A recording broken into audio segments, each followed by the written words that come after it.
Hello? Yeah? Yeah, okay. It's Can you hear me? Yep. Yep. Yeah, I'm not going to say anything political. I do that enough through the chat. Do a great job there. I actually work in supply chain finance, so, I'm just on, they just pay out a policy and you get sort of half a year off work. So I thought I'd donate some of the lost cargo costs to your show. And I appreciate it. Yeah, and I only wanted to follow up one matter. What's happening with the KFC investigation? Have we found the original recipe yet? The original recipe, yeah, that's where it's like we got to do a meetup at the restaurant. I forget the name of the restaurant, but the Colonel's wife started up her own chicken company with the original recipe, so it's out there. The loss of the original recipe is when all this started. You couldn't top tonight's episode. Yeah, because I worked in the US for 12 years after doing some study there. So when you do all the constitutional work there, you just learn American history anyway. But some of the calls coming through are quite crazy. So I was just thinking we really need to find the original recipe. We just need to find where it's gone. No, I agree. Hopefully that'll bring... I think that's the key. That's the key. I mean, honestly, that makes more sense than most of the things that people call in. It's the chicken. The 14th Amendment with Reconstruction. Yeah. The other day they got them out of order. I think they went 14th Amendment, Civil War, Reconstruction. I just couldn't understand it. But I think it really is a matter of finding the original recipe. I agree. Which, if I can ask you, and I'm just going to guess, you sound Australian? Oh, no, what happened is I grew up in Sydney. Yeah. And then from Sydney Uni, I went to one of those colleges in the US, which will remain nameless. Yeah. And then realised, I could see the economic barriers to education over there. It's just unfortunate because everyone should be entitled to do at least a liberal arts degree for free. After high school, because that's where you learn about the basics of world history. But then I went off and I sold off to the dark side, and I worked for a firm in the US. It's called Dentons. It's pretty well known in certain areas. And then I worked in the UK for a while. Then I came back to Australia this year. And you can take a certain amount of leave. So I thought I'd just take the leave and go up to North Narrabeen and do some surfing for a few months. Yeah. Because COVID just created a whole lot of work for us. All the supply chain finance disruption. Because they're off their shipping routes. The Palestine-Israel conflict, which have caused all this rerouting and consignment losses. So we were just getting stacks of work last year. But you're right about that, Marcus. When they lose the cargo from the ship, they'll lose like millions. Yeah. In a shipment, right? Yeah. Like it could be a retail shipment full of food, right? And those corporations, they make claims on what are called trade credit policies, and they go to arbitration usually in the UK, so you never hear about them. Obviously, I can't say much more because, unfortunately, those arbitrations are subject to NDAs. Yeah. Not of the Trump kind. And they just get it all covered under insurance, so long as they follow the debt facility. Yeah. And that's where the STAX, and they're over there complaining about shrinkage, and they're having a hearing about shrinkage, like retail shrinking or shoplifting. That is kind of the height of the contrary distinction, because they have two choices when it comes to shrinkage. They can say, oh, I want the shrinkage covered as a credit loss on my credit insurance, right? Or I can claim it as a tax deduction. So what they're doing with that legislation is they're criminalising it. So it's a no-fault tax deduction, and they can tick off all the associated costs. So they'll get the cost of employing the guards, or whatever they are. Oh, okay. Yeah. Oh, wow. So this is, so they're with, hitting the sub. yeah. That's why I was donating the cargo sub, man. Damn. So with the tax that you're telling, they can, it's more than just the lost product. Even the cost of the guards is now a tax write-off as well. So what they're doing is some lobby groups got in there and they say, just pass a statute to make shoplifting criminal, right? So then when it's criminal, not only do they get the tax deduction to that stupid 3%, they get all the associated costs, like employing the security guards, whatever that crap they're going on about, QR codes. Oh, yeah. That's what that's about. That's all their cameras, all the everything. Yeah, so they can claim what are called ancillary expenses. Yeah. I mean, I don't do much of that. That's some of the stuff that comes up. If you have like the legal connection to it, you can see it is really sharp practice. Yeah. Right? Because yeah. This is like where some of the things in like where even if you're like, oh no, like capitalism and these higher orders of finance, this is all great, it makes sense, it's the benefit of society. But like at this point now, you've just gotten to the point where companies are just regurgitating like these same ideas under different legal auspices to just suck a little bit more money. Like, let's just get a little bit more money out of this. Like, let's create some fantastical free, like futures. Yeah, I mean, it just, anyone who's done it, that's not complex, like, legal work even for anyone who's done a degree, right? Like, say maybe trade finance is complex, some of the constitutional cases are complex. Some of the large insurance disputes I've worked on in the Lloyd's market, they're complex. But when you just pass a piece of legislation that criminalises something that's already deductible as under taxation legislation, what it means is you just get associated expenses. Yeah. I mean, any first year taxation. I mean, anyone who's done like a taxation course, like an accountant or something, could do that. That's where it's really got to be called out. Yeah. That's real manipulation of the system. And I know I'm just not down in my study, so that's why my phone is shaking around a bit.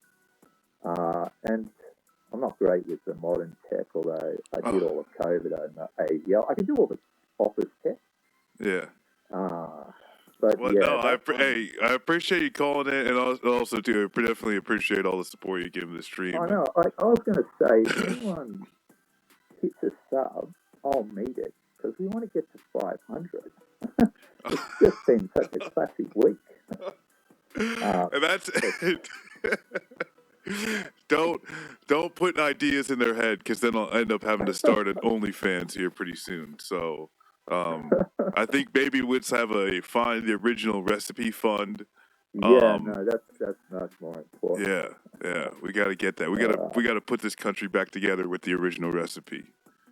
Yeah, they do that all over the world. Those tax manipulations stuff. Yeah, happens everywhere. It's just good that someone's calling it out, and that's like, honestly, it was like circumstance that I just saw this video. Thank you, Steve. As I saw this video of like, and it's like a container ship is going through this storm, and it just hits this wave, and you just see dozens of these containers just go flying off. The funny thing is, they're not under obligations anymore to retrieve the cargo. So they just leave it at the bottom of the ocean, make a claim on like the trade credit insurance, and then it's just an argument about whether the facility was followed. Right? Sometimes there's arguments about how the debt facilities are followed, because in certain parts of the world, the debt facility has to comply with Sharia law, right? And that has that odd kind of, you can't charge interest. Yeah, there's usury. There's certain usury rates. Yeah, they have this kind of usury, but don't worry about it. I mean, what they do at the end is they put an input cost, which would have been the insurance anyway. Yeah. Another thing you're pointing out is really good on your show, and I think it's coming through, not through the C-STAN callers, they're just like a comedy of errors, but except for the occasional one who just comes out of nowhere and actually says something, is, that constant passing down of input cost, right? That's what creates inflation. Yeah. None of this other stuff, right? What happens is, what was happening in COVID was, say, component parts or materials were increasing in cost because they shut down shipping lines, they closed airlines.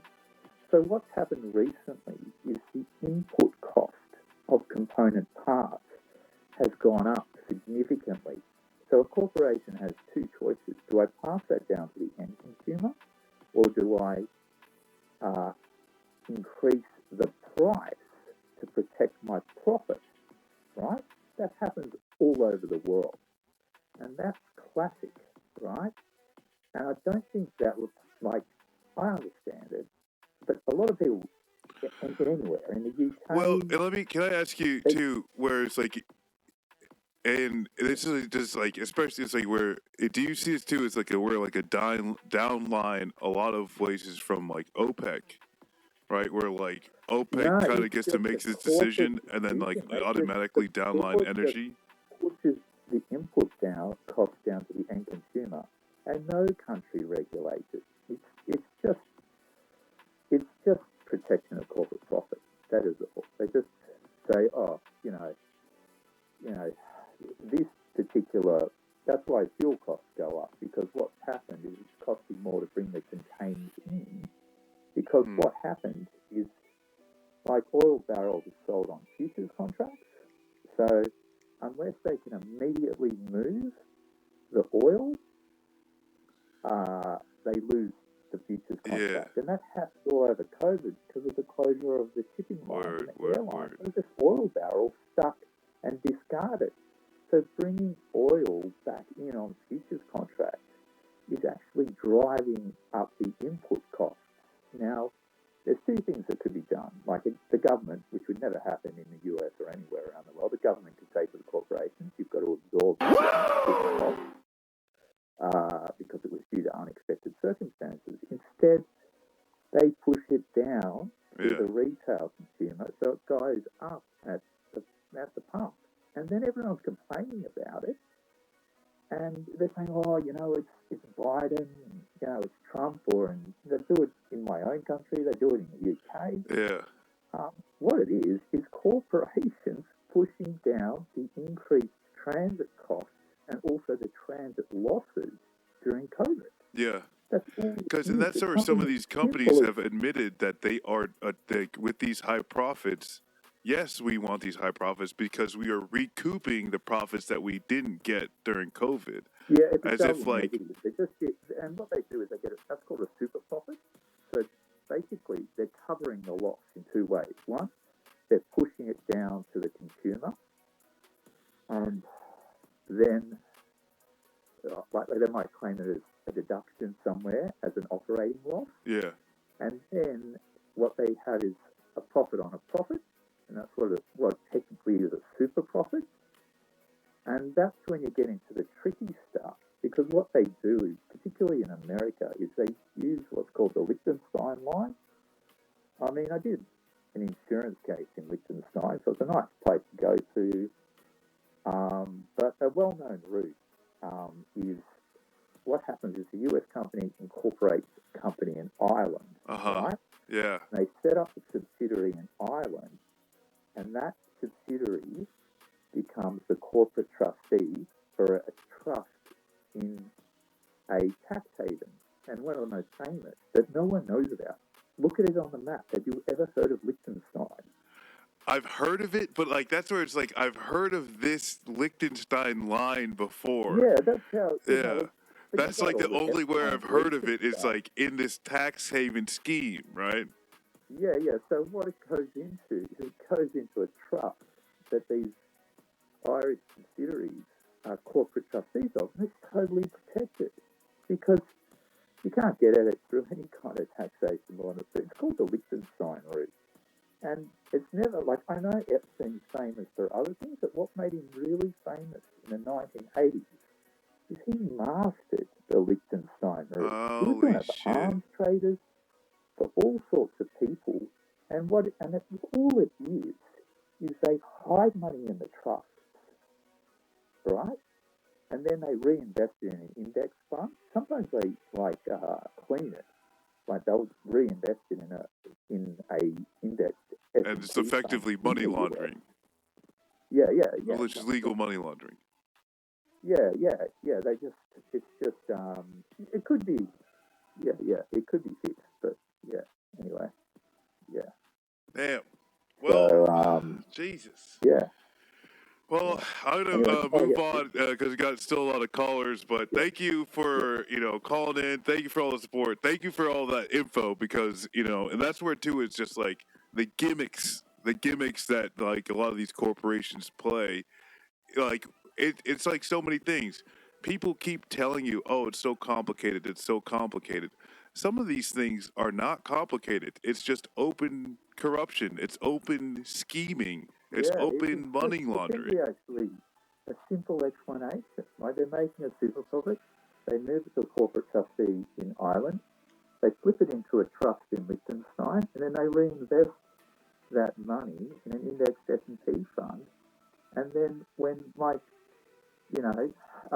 someone wants money, they can use the profit on the S&P fund. And I think that was what they were doing with politicians I can't name in the 90s when he was raising funds for them, right? Because he would just use the profit and then give money, and then he would give the money back. And so that's all he was doing. And then he just did all the other crap that